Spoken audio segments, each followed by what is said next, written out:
If the insurance company doctor has recently released you to return to work, it is your obligation under Iowa law to contact your employer and offer your services. If you've been released with no restrictions, then you need to go back and at least try to do your job.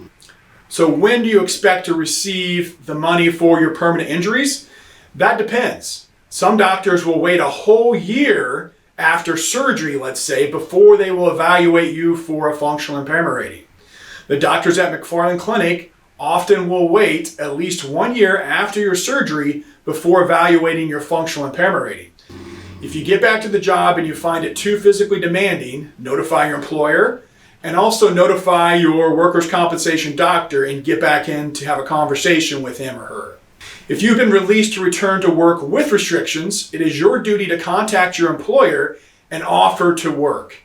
If your employer decides to provide you with work within your restrictions, you need to go back and try to do the job. At the very minimum, you need to contact your employer anytime you have a release to return to work with or without restrictions and offer to work.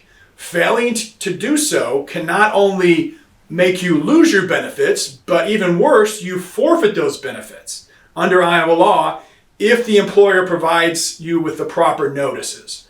So please, if you are released to return to work, at the very minimum, contact your employer and make them understand that you are willing to return to work.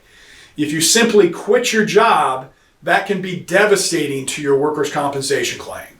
So if you have questions about returning to work with or without restrictions, please call our office and ask to schedule a no cost, no risk consultation where we will sit down with you either in person, by Zoom, or on the telephone, answer your questions, and give you our advice concerning what is best for you in your return to work.